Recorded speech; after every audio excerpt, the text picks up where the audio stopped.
नमस्कार प्यारे विद्यार्थियों, आज हम आरोह पाठ्यपुस्तक भाग 1 में मीरा के पद पढ़ने जा रहे हैं। इस पद में कवित्री मीराबाई ने श्री कृष्ण को अपने पति के रूप में स्वीकार किया है और उनसे अपने उद्धार की कामना की है।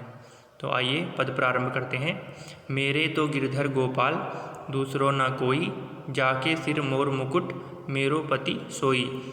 छाड़ी दई कुल की कानी, कहा करिहई कोई, संतन ढिक बैठी बैठी लोक लाज खोई। असवन जल सींची सींची प्रेम बेली बोई, अब त बेली फैली गई आनंद फल होई। दूध की मथनियाँ बड़े प्रेम से बिलोई, दधी मथी घृत काढ़ी लियो, डारी दई छोई। भगत देखी राजी हुई, जगत देखी रोई। दासी मीरा लाल गिरधर, तारो अब मोही। तारो अब मोही।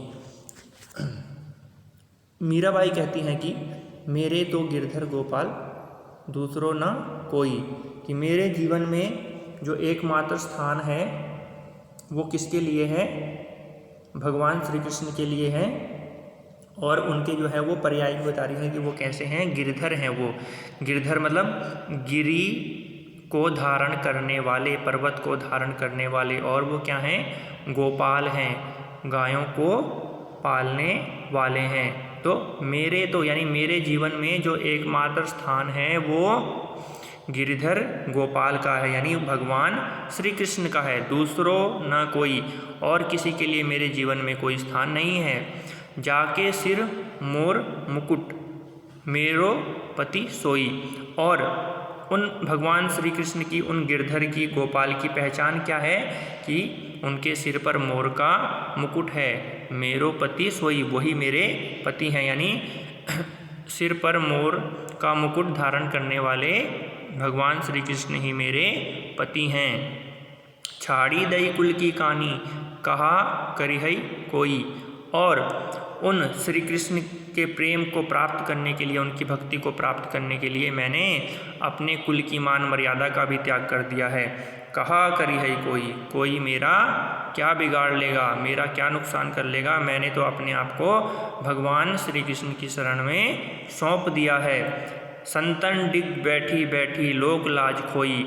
साधु सज्जनों के साथ बैठकर मैंने जो संसार की लज्जा है उसका भी त्याग कर दिया है। यानी एक स्त्री होते हुए भी मैंने जो है साधु सज्जनों के साथ बैठना शुरू कर दिया है। इस प्रकार से मैंने जो संसार की लज्जा है उसका त्याग कर दिया है। असवन जल सींची सींची प्रेम बेली बोई। अपने आंसुओं के द्वारा सींच सींच कर मैंने प्रेम रूपी बेल को, भक्ति रूपी बेल को बोया है। यानी श्री कृष्ण के प्रति जो मेरा प्रेम है, जो भक्ति है, उस बेल को, भक्ति रूपी बेल को, प्रेम रूपी बेल को मैंने बोया है। अब तब बेली फैली गई आनंद फल होई। और जिस प्रेम रूपी, भक्ति रूपी बेल को मैंने बोया था, अब वो बेल जो है फैलकर बड़ी हो गई है, आनंद फल होई। और जिस प्रकार से एक सामान्य बेल होती है, जब वो फैल जाती है और विस्तार को प्राप्त करती है तो उससे जो है फल लगते हैं विभिन्न प्रकार के। तो इसी प्रकार से जो भक्ति रूपी और प्रेम रूपी जो बेल है, जब वो फैल गई तो उससे भी आनंद रूपी फल जो है वो लगने लगे हैं। दूध की मथनियाँ बड़े प्रेम से बिलोई। कृष्ण के प्रेम रूपी दूध से, कृष्ण के प्रेम रूपी दूध से भक्ति रूपी मथनी को मैंने बड़े प्रेम से बिलोया है। श्री कृष्ण के प्रेम रूपी दूध को मैंने भक्ति रूपी मथनी से बड़े प्रेम से बिलोया है। यहाँ पर जो है जो दूध शब्द आया है वो मीराबाई का जो कृष्ण के प्रति प्रेम है उसके लिए कहा गया है। तो यहाँ पर जो है दूध जो है वो किसका प्रतीक है? प्रेम का। और मथनियाँ, मथनी किसका प्रतीक है? भक्ति का। ठीक है, यहाँ पर जरा ये ध्यान दीजिए, दूध यहाँ पर जो है वो प्रेम को कहा गया है और मथनी यहाँ पर किसको कहा गया है?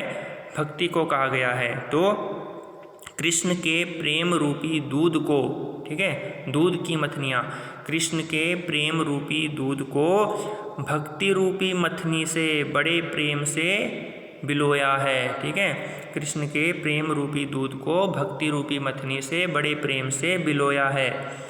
दधी मथी घृत काढ़ी लियो, डारी दई छोई। और जिस प्रकार से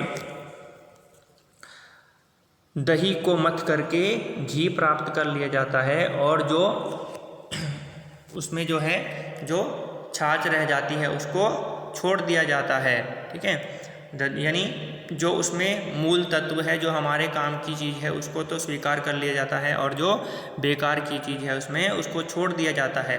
तो दधी मथी, दही को मथ करके घृत काढ़ी लियो, घी प्राप्त कर लिया जाता है। और डारी दही छोई, और जो बेकार की चीज़ है उसको छोड़ दिया जाता है। तो इसी प्रकार से जो है दधी मथी, कृष्ण की भक्ति करके, दधी मथी शब्द का अर्थ यहाँ पर क्या होगा, कृष्ण की भक्ति करके घृत काढ़ी लियो, उनकी कृपा को प्राप्त कर लिया है। और डारी दही छोई, और जो मेरे मन में भक्ति से पहले या कृपा से पहले जो अहंकार था, जो इच्छाएं थी, जो वासनाएं थी, जो घमंड था, वो सब जो है, जो भी मेरे मन में बुराई थी वो सब क्या है, वो मैंने छोड़ दिया है। दधी मथी, कृष्ण की भक्ति को प्राप्त करके घृत काढ़ी लियो, जब उनकी कृपा दृष्टि मेरे ऊपर होने लगी तो क्या परिणाम निकला उसका, डारी दही छोई, मेरे मन में जो अहंकार था, जो घमंड था, जो वासनाएं थी, जो इच्छाएं थी, वो सब जो है क्या हो गई हैं, दूर हो गई हैं, मैंने उनका त्याग कर दिया है। भगत देखी राजी हुई, जगत देखी रोई, जब मैं श्री कृष्ण से प्रेम करने वाले, श्री कृष्ण की भक्ति करने वाले लोगों को देखती हूँ तो मैं राजी हो जाती हूँ। राजी शब्द का अर्थ यहाँ पर होता है प्रसन्न, खुश। राजी शब्द का अर्थ यहाँ पर क्या होगा, प्रसन्न, खुश। कि भगत देखी, श्री कृष्ण की भक्ति करने वाले लोगों को देख करके मैं प्रसन्न होती हूँ। और जगत देखी रोई, और जो लोग संसार की विषय वासनाओं में लगे हुए हैं, भौतिक सुख सुविधाओं को भोग रहे हैं, उनको देख करके मेरा मन दुखी होता है, मेरा मन रोता है। दासी मीरा लाल गिरधर तारो अब मोही। अंत में जो है मीराबाई जो है श्री कृष्ण को संबोधित करते हुए कहती है कि हे गिरधर, हे भगवान श्री कृष्ण, दासी मीरा लाल गिरधर, जो है मैं तो भगवान श्री कृष्ण की दासी हूँ। जो मैं मतलब यहाँ पर मीरा शब्द आया है तो मीराबाई जो है स्वयं को ही जो है वो स्वयं के लिए कह रही है कि दासी मीरा लाल गिरधर, हे गिरधर, मैं जो है आपकी क्या हूँ, दासी हूँ।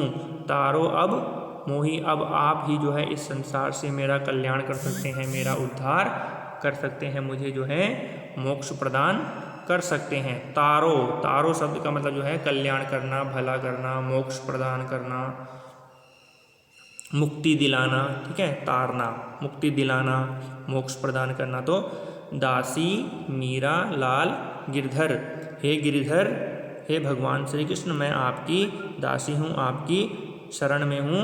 अब जो है इस संसार से आप ही मेरा उद्धार कर सकते हैं, मेरा कल्याण कर सकते हैं, मुझे मुक्ति प्रदान कर सकते हैं। तो आज जो है आपने आरोह पाठ्य पुस्तक में मीराबाई का जो है एक प्रथम पद पढ़ा। तो आज की कक्षा यहीं पर समाप्त करते हैं। कल हम जो है वो दूसरे पद के साथ मिलेंगे। आप जो है इसको पढ़िए। यदि आपको कहीं पर कोई भी समस्या उत्पन्न होती है, किसी शब्द का अर्थ, कोई भाव आपको समझ नहीं आ रहा है, तो मुझसे संपर्क कर सकते हैं। तो अगर आपको समस्या आती है तो मुझसे संपर्क कर सकते हैं, आपकी समस्या का समाधान किया जाएगा। तो आज जो है कक्षा यहीं पर समाप्त कर रहे हैं। कल नए पद के साथ मिलते हैं, तब तक के लिए धन्यवाद।